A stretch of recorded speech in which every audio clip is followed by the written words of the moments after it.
নমস্কার, প্রতিদিনের রান্নায় আরও একবার সকলকে স্বাগত জানাই।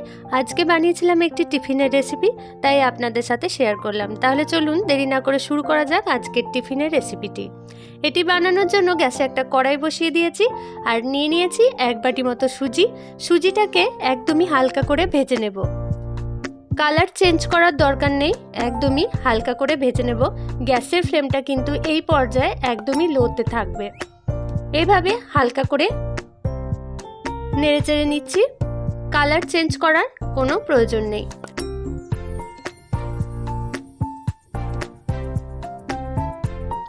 এক বাটি সুজির জন্য আমি 2 বাটি মতো জল দিলাম। দেখুন, এভাবে নেড়েচেড়ে নিলেই কিন্তু সুজিটা অনেকটা শক্ত হয়ে আসবে। এখন দিয়ে দিলাম স্বাদ অনুযায়ী লবণ আর দিয়ে দিচ্ছি একটুখানি মতো চিনি, যাতে করে টেস্টটা খুব ভালো আসে। এটা আপনাদের স্বাদ অনুযায়ী দিয়ে দেবেন। আর দিয়ে দেব একটুখানি ধনেপাতা। আপনার হাতের কাছে যদি চিলি ফ্লেক্স থাকে তো সেটাও দিতে পারেন, দেখতে ভালো লাগে। বাচ্চারা খুব পছন্দ করবে, টিফিনে বানিয়ে দিতে পারেন। খুবই টেস্টি এবং হেলদি একটা খাবার। দেখুন, এভাবে নাড়াচাড়া করলেই একটা ডো রেডি হয়ে যাবে। ভালো করে নাড়াচাড়া করে নিতে হবে। গ্যাসের ফ্লেমটা কিন্তু একদমই লোতে আছে। এভাবেই নাড়াচাড়া করতে করতে দেখবেন শক্ত হয়ে আসবে এবং একটা ডোয়ের আকার নিয়ে নেবে। এই পর্যায়ে আমি গ্যাসটা বন্ধ করে দিয়ে এটা ঠান্ডা হতে রেখে দেব। এখন পুরটা রেডি করে নেব। পুর বানানোর জন্য লাগছে ছোলার ডাল। আমি এটা 5 ঘন্টা মতো ভিজিয়ে রেখেছিলাম। ছোলার ডালটা এখন সম্পূর্ণ ভিজে গেছে। দেখুন, সম্পূর্ণ ভিজে যাবে, তারপর এটাকে বেটে নিতে হবে। ছোলার ডালটা একটু বেটে নিচ্ছি, জল দেওয়ার প্রয়োজন নেই, আধ ভাঙা করে বেটে নিতে হবে, একটু দানা দানা থাকবে। আর দিয়ে দিচ্ছি এর মধ্যে কাঁচা লঙ্কা আর একটুখানি আদা কাঁচা লঙ্কা দিলে টেস্টটা ভালো আসে। আর দিয়ে দিচ্ছি একটুখানি সামান্য চিনি আর লবণ। আপনারা যারা চিনি খেতে পছন্দ করেন না তারা স্কিপ করে যাবেন।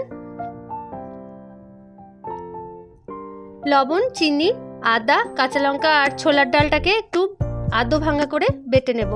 জল কিন্তু দিইনি, দেখুন এরকম আধ ভাঙা করে বেটে নিয়েছি। এখন ডোটাও অনেকটা ঠান্ডা হয়ে এসছে। এখন এর মধ্যে একটুখানি তেল দিয়ে ভালো করে মেখে নিচ্ছি। একদমই ঠান্ডা হয়নি, হালকা হালকা গরম আছে, এই অবস্থাতেই মেখে নিচ্ছি। ভালো করে হাতের সাহায্যে মেখে নিলে দেখবেন সুন্দর একটা সফট ডো রেডি হয়ে যাবে। আমার এই রান্নাটি যদি আপনাদের ভালো লেগে থাকে তো চ্যানেলটি সাবস্ক্রাইব, লাইকের অনুরোধ রইল। আর কমেন্ট করতে কিন্তু ভুলবেন না। দেখুন, সুন্দরভাবে মাখা হয়ে গেছে। এই টিফিনটি কিন্তু বাচ্চারা খুব পছন্দ করবে আর হেলদি একটা খাবার, তাই বাচ্চাদেরকে বানিয়ে দেবেন, ওরা খুব খুশি হবে। এরপর হাতের সাহায্যে ছোট ছোট লেচি কেটে নেব।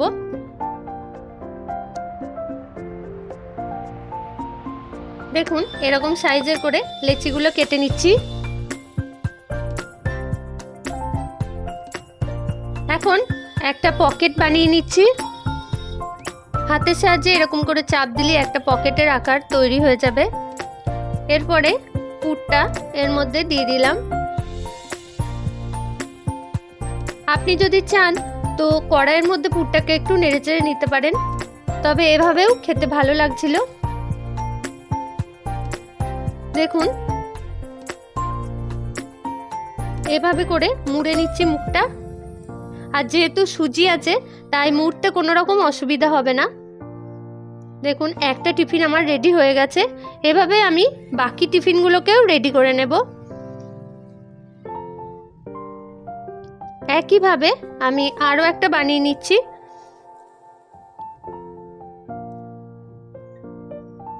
এরকম পকেটের আকার দিয়ে পুরটাকে ভরে নিতে হবে। হাতের সাহায্যে চারিপাশে চাপ দিলেই দেখবেন এরকম পকেট রেডি হয়ে যাবে। সমস্ত টিফিনগুলো রেডি করে নেব। শুধু বাচ্চাদেরকে না, বাড়িতেও সন্ধ্যের দিকে বানিয়ে নিতে পারেন। খুব হেলদি এবং টেস্টি আর পেট ভরা একটা খাবার। দেখুন পুরটা ভেজে গেছে, আমি সাইডে রেখে দিচ্ছি। এখন টিফিনগুলো সম্পূর্ণ রেডি হয়ে গেছে। এরপরে ভাপে একটুখানি সিদ্ধ করে নেব। এর জন্য একটা জল ভর্তি প্যান বসিয়ে দিয়েছি আর ওপরে এরকম একটা ছিদ্রযুক্ত থালা দিয়ে একটুখানি তেল ব্রাশ করে দিচ্ছি। তেলটা ব্রাশ করলে সহজেই কিন্তু টিফিনগুলো ছেড়ে আসবে, সেজন্য আমি তেলটা দিলাম। এখন ভাপে সিদ্ধ করে নেব। দেখুন, যদি আপনারা এভাবে সিদ্ধ না করতে চান তো এগুলো ডিপ ফ্রাই করে নিতে পারেন, সেক্ষেত্রেও এটা খেতে খুবই ভালো লাগে। যেহেতু হেলদি আর টেস্টি একটা খাবার, তাই আমি এভাবেই করে নিচ্ছি। দেখুন, ঢাকা দিয়ে আমি 10 মিনিট রেখে দেব। 10 মিনিট প্রায় কমপ্লিট হয়ে গেছে। আপনাদেরকে দেখাই কত সুন্দর হয়েছে আর কত সহজেই উঠে চলে আসছে। তেল দেওয়া আছে, সেই কারণে ছাড়াতে কোনো রকম অসুবিধা হবে না। আর সুজির কারণে পুরটা কিন্তু ফেটে বেরিয়ে আসবে না। দেখুন কত সুন্দর হয়েছে। এভাবে আমি বাকিগুলোকেও একটুখানি সিদ্ধ করে নেব। এরপরে সিদ্ধ হয়ে গেলে একটা কড়াই বসিয়ে দিয়েছি আর তাতে দিয়ে দিচ্ছি 2 চামচ মতো রিফাইন্ড অয়েল আর দিয়ে দেব রাই সর্ষে। চারিপাশে তেলটাকে একটু লাগিয়ে নেবেন কড়াই দেওয়ার পর, যাতে করে না সমস্ত টিফিনগুলো লেগে যায়, সেজন্য কড়াইয়ের চারিপাশে তেলটাকে একটু লাগিয়ে নেবেন। রাই সর্ষে দিয়েছি আর দিয়ে দিচ্ছি সাদা তিল 1 চামচ করে দিলেই হবে। এই তড়কাটা দিয়ে দেবেন, তাহলে খেতে খুব ভালো লাগবে আর টেস্টি লাগবে। যদি এটা দিতে না চান তো স্কিপ করে যেতে পারেন, সেক্ষেত্রেও খেতে ভালোই লাগে। চাটনির সাথে সার্ভ করবেন বা সসের সাথে খেতে খুব ভালো লাগে। আর দিয়ে দিচ্ছি কুচানো কাঁচা লঙ্কা। আপনার হাতের কাছে যদি কারি পাতা থাকে তো কারি পাতাও দিতে পারেন। একটু ভাজা হয়ে গেলেই যে টিফিনগুলো আমি বয়েল করে রেখেছি সেগুলোকে দিয়ে দেব।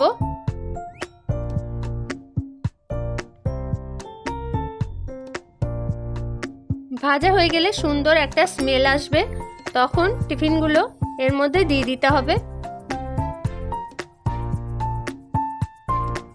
দেখুন একটারও কিন্তু পুর বেরিয়ে যায়নি। এভাবে করে নাড়াচাড়া করলেই হালকা করে ভাজা হয়ে যাবে। কারি পাতা থাকলে কারি পাতা দিতে পারেন। এভাবে হালকা করে ভেজে নিয়ে সার্ভ করুন। সকলেই খেয়ে আপনার প্রশংসা করবে আর বাচ্চারা টিফিন ফিনিশ করে আসবে। খুব ভালো হয়েছিল খেতে, তাই আপনাদেরকেও একবার বানিয়ে নেওয়ার অনুরোধ জানাই। দেখুন কত সুন্দর হয়েছে, দেখতে যতটাই সুন্দর হয়েছে খেতে ততটাই ভালো হয়েছিল। হেলদি টেস্টি একটা খাবার। দেখুন কত সুন্দর হয়েছে। এখন তো অনেকেই তেল খাওয়া পছন্দ করে না, তো এইভাবে একবার বানিয়ে নেবেন, খুব ভালো লাগবে। দেখুন আপনাদেরকে আমি একটা কেটে দেখাই, ভেতরটা কত সুন্দর হয়েছে, কতটা নরম হয়েছে। দেখুন শক্ত হয়ে যায়নি, একদম নরম একটা খাবার। বড়রা বয়স্করাও কিন্তু খেতে পারবে। দেখুন কেটে দেখাই, পুরটা কত সুন্দর হয়েছে, পুরটা কত সুন্দরভাবে সেট হয়ে আছে। দেখুন দেখতে কতটা ভালো লাগছে।